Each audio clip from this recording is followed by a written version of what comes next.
अस्सलाम वालेकुम dear viewers, welcome to my channel Al Noor stud farm diaries. दुआ है कि अल्लाह ताला आपको और आपके घर वालों को सेहत और ईमान की बेहतरीन हालत में रखे और लाखों करोड़ों दुरूद सलाम हमारे प्यारे नबी हजरत मोहम्मद सल्लल्लाहु अलैहि वसल्लम पर और उनकी आल पर। हाजिर हूँ एक नई वीडियो, एक नई इंफॉर्मेशन के साथ। आज की वीडियो में मैं बात करने जा रहा हूँ कि एक घोड़ी की हीट आप कैसे चेक कर सकते हैं। आपको कैसे पता चलेगा कि हमारी घोड़ी अब हीट में आ गई है और अब वो उससे हम मेट या क्रॉस करवा सकते हैं। आजकल क्योंकि मीटिंग सीजन चल रहा है, घोड़ियों का क्रॉस करने का ये वक्त आ गया है, क्योंकि जो एक घोड़ी है वो अक्सर लंबे दिनों में ही हीट पे आती है। तो गर्मियों के दिन खास तौर पर इनके हीट के दिन होते हैं। तो मैंने सोचा कि हीट पे घोड़ी की अलामत क्या है, कैसे आपको पता चलेगा कि हमारी घोड़ी अब हीट पे आ गई है तो अब हम इसे क्रॉस करवा सकते हैं। तो इसकी कुछ अलामत हैं जो मैं पूरी डिटेल से इस वीडियो में बात करूंगा। मेरी वीडियो को एंड तक देखिएगा ताकि पूरी इंफॉर्मेशन आप तक पहुंच सके। सबसे पहले जो हीट की अलामत में से है वो ये है कि जब घोड़ी हीट पे आती है तो वो बार बार पेशाब करती है, थोड़ी थोड़ी मिकदार में पेशाब करती रहती है। खास तौर पर जब एक नर घोड़ा उसके करीब होता है तो वो ज्यादा पेशाब करती है। ये असल में एक नर घोड़े को ये एहसास दिलाना होता है अपनी मौजूदगी का। एक मादा घोड़ी बार बार पेशाब करती है ताकि नर घोड़े को उसकी मौजूदगी का एहसास हो। तो पहली निशानी तो ये हो गई। दूसरी निशानी के घोड़ी की हीट में है वो ये है कि जब इसका जो तौलीदी हिस्सा है, बैरूनी तौलीदी हिस्सा जिसे हम वल्वा कहते हैं, वो बार बार सिकुड़ता और फैलता है। उसके सिकुड़ने और फैलने से भी हम अंदाजा लगा सकते हैं कि अब हमारी घोड़ी जो है वो हीट पर है और क्रॉस करने के काबिल हो गई है। तीसरी निशानी में ये है कि ये जो घोड़ी होती है जब वो हीट में आती है तो वो नर घोड़े में ज्यादा दिलचस्पी जाहिर करना शुरू कर देती है, नर घोड़े के करीब जाने लगती है और पुरसुकून खड़ी रहती है, लात वगैरह नहीं मारती। हालांकि आम रूटीन में अगर वो हीट में ना हो तो वो नर घोड़े को अपने करीब भी नहीं आने देती। ये निशानी हो गई। इसके बाद इसके जो जिस्म में थोड़ी बहुत सोजिश आ जाती है, सूजन आ जाती है। खासतौर पर जो इसका वलवा है, बैरूनी तौलीदी हिस्सा, उसमें सूजन आ जाती है और एक सफेद रंग की रदूपज होती है जो इसमें आम रूटीन में खारिज होती रहती है। इससे भी आप अंदाजा लगा सकते हैं कि हमारी घोड़ी हीट में आ गई है।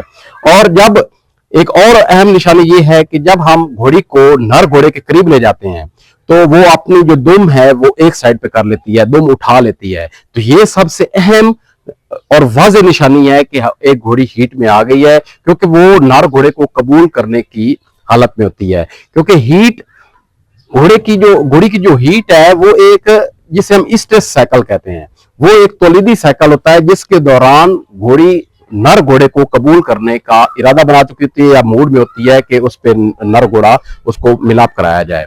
तो इसके बाद जो इसकी जो निशानियां, तो मैंने आपको अलामत वाज़ेह निशानियां बता दी।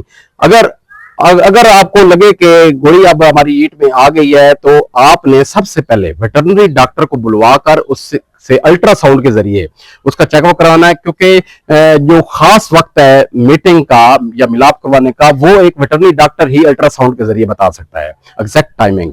क्योंकि जो हीट साइकिल है जिसे हम स्ट्रेस साइकिल कहते हैं, ये तकरीबन 21 दिन तक रहता है और जो हीट का दौरानिया है ये 4 से 7 दिन तक होता है। और जो बेस्ट टाइम है जो वेटरनरी डॉक्टर ही आपको बताएगा वो 4 से 7 दिन के दरमियान वाला दिन होगा जिस दिन आप अपनी घोड़ी को हीट क्रॉस करवा सकते हैं। एहतियाती तदाबीर में ये है कि अगर आपकी घोड़ी बार बार हीट पे आ रही है, बार बार उसमें गैर मामूली तौर पर रदूपत खारिज हो रही है या वो हीट पे आ भी नहीं रही, तो आप बेहतर तरीका यह है कि आप किसी वेटरनरी डॉक्टर से मशवरा करें और इसका जो वो बेहतर ट्रीटमेंट वो आपको बताएगा। तो व्यूअर्स, ये मेरी वीडियो मैंने मीटिंग सीजन को मद्देनजर रखते हुए बनाई ताकि आपको पता चल सके कि आपकी घोड़ी हीट पे आई है कि नहीं आई। क्योंकि बाज़ औक़ात हमें पता नहीं चलता कि हमारी घोड़ी हीट पे आई है या नहीं आई, तो हमें हमारा वक्त भी ज़ाया होता है, पैसा भी ज़ाया होता है। क्योंकि बाज़ औक़ात हम काफी दूर दूर सफर करके ले जाते हैं अपनी घोड़ियों को मीटिंग करवाने के लिए, तो ये आपका वक्त और पैसा दोनों बच सकते हैं अगर आप इन अलामात को नजर में रखेंगे जिनमें मैंने आपको बताया कि बार बार पेशाब करना, दुम को एक साइड पे उठाना और जो वलवा है उसका खुलाओ और सुखड़ाओ, और जो उसके जो बैरूनी तौलीदी हिस्से हैं उनमें से एक खास सफेद रंग की रतूबत आना या उन पे सूजन आना, और जो है घोड़ी का नर, जैसे नर घोड़े के करीब जाएगी तो उसकी मिजाज में तब्दीली आ जाएगी। वो मुख्तलिफ किस्म की आवाजें निकालेगी, उसमें बेचैनी हो जाएगी। और ये जो हीट की कंडीशन है, इसमें जो मिजाज की तब्दीली है, ये मुख्तलिफ घोड़ियों में ये वेरी करती है। तो इन तमाम अलामात को मद्देनजर रखकर आपको पता चल जाएगा कि हमारी घोड़ी अब हीट पे आई है, मीटिंग के काबिल हुई है या नहीं हुई। तो व्यूअर्स, मेरी ये वीडियो जैसे मैंने आपको हीट के बारे में, घोड़ियों की हीट के बारे में कुछ निशानदेही की, कुछ अलामात बताई। उम्मीद है कि मेरी वीडियोस आपको पसंद आ रही होंगी। अगर मेरी वीडियोस आपको पसंद आ रही हैं तो उनको लाइक और शेयर करें, और मेरे channel Al Noor stud farm diaries को सब्सक्राइब करें और बेल आइकन को लाजमी प्रेस कर लें, ताकि हर आने वाली नई वीडियो जो आप तक जल्द से जल्द पहुंच सके। क्योंकि मैं अपने इस चैनल पर घोड़ों के बारे में, केयर की और स्टड फार्मिंग के बारे में, उनकी प्रोडक्शन के बारे में, उनके रख रखाव और उनके पूरे जो सिस्टम होता है स्टड फार्मिंग का, उसके बारे में बात करता रहता हूं, ताकि हर मेरी मुफीद वीडियो आप तक पहुंच सके और आप उससे फायदा उठा सकें। मिलते हैं अगली वीडियो में, तब तक अल्लाह हाफिज।